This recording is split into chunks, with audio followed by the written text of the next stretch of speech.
Hey guys, new budget build guide from Northern Lights PC. We're gonna go and put a entry level PC together for a client that approached me and wanted a PC for the price point of $650. That is a tall order, guys, but here we go. This is a parts list. It was what I could find.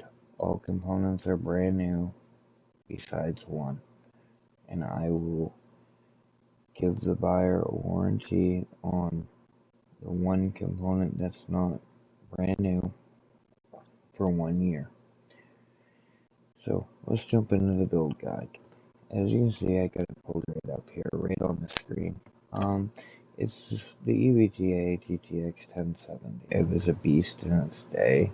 Now it's just a solid 1080p card. But for a CPU, with the budget constraints, this was really the only option. I'm going with the Ryzen 3600 here. It's got the same boost clocks as the 5500, and it also has more L3 cache, which is essential to gaming. Now, this particular CPU is probably the best budget option for gaming right now. So that is the CPU we're going to go with. We're going to go with this B450 board from Gigabyte. The reason I went with this board was because it has Wi-Fi included. There was a B550 board that did not have Wi-Fi, and I couldn't find a Wi-Fi card for less than $25, which would have made the total cost of the board over $110. So we're going to go with something that is PCIe Gen 3. Got 4 DIMM slots, got Wi-Fi. It's really just a good all-around budget option. Got one M.2 slot, which will be populating, and it's got 4 SATA drives hookups on it. So that's where we're gonna go with that.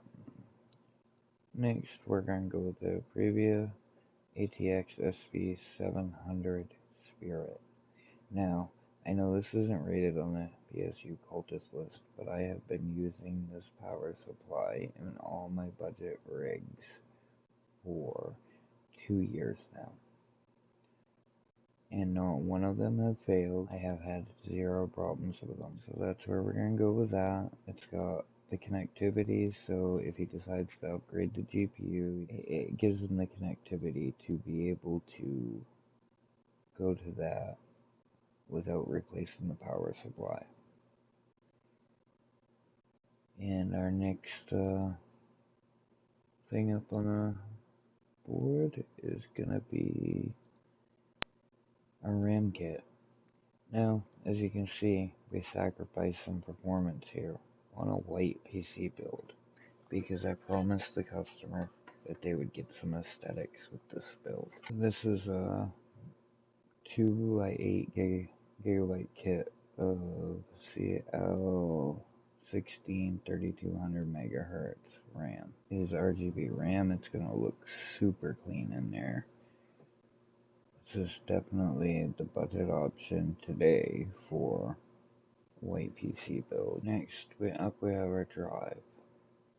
We're going to go with the Team Group T4 Gen 4 drive 4x4. Now I know our board doesn't support PCIe Gen 4, but it does support PCIe Gen 3x4, which is almost the same, almost, not quite. But this drive's going to be really quick. It's going to be fast enough for the board and a little better. It's got read speeds up to 3500 and writes up to 3000. It's going to be fast enough to do video editing. Not that I think he's going to get into that, but you never know. So next we're going to go back over to our Amazon shopping cart, and this is where we sacrifice our performance. We spent an extra $10 on our RAM kit, $40 right here on aesthetics, when essentially we could have got an RTX 2060 Super, maybe even a 6600. on an open box deal from Newegg. But we went with the Thermalright Assassin King 120 SE ARGB. It's a very good cooler. It's got 5 heat pipes. It's going to be able to handle up to a 5900X if he puts it in here. And then of course we have our cable extensions, which are pretty self-explanatory. There's a bunch of different companies that make them. I will link these parts in the description below in case somebody wants to follow this build. So then we go to our case. It's the Montech Air 100 ARGB. The micro ATX tower, we have the micro ATX board. It's going to look super clean. And you're also going to get 4 ARGB fans.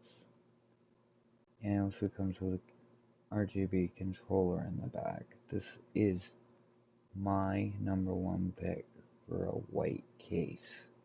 It's easy to build in. It has all the things you need. It's got plenty of room for drives. This is the case that you want to use. Essentially, if it was me and I had an extra $200 to put in this build, I would have put this card right here in. RTX 3060 SoTac. It's a white card. Nice card. It's actually in the system right over here. Actually, it's in the system I'm using. I got it for a build that I'm going to put up on Java. Essentially, if I had another $200,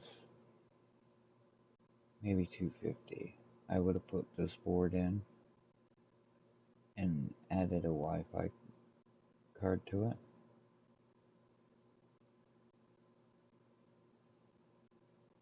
And I would have went with that white 3060. Anyway, that's going to be our build guide.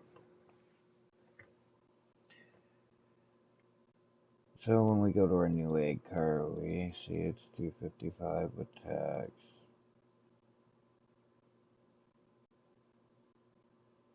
We go over to our Amazon card, it's 170, 171.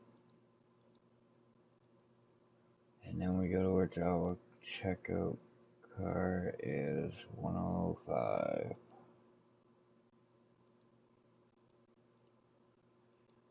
So there you have it. You have the build 1080p, $531. I really hope that you guys get some value out of this video. And if you do, please like. That doesn't cost anything and it will help our channel out. And if you like to keep seeing content like this, subscribe. I mean, we are building, we are getting bigger. And this is just part of it. I'm trying to build the YouTube community because I like hanging out with you guys. I learn as much from you guys as you guys learn from me. So I appreciate it. And till the next time.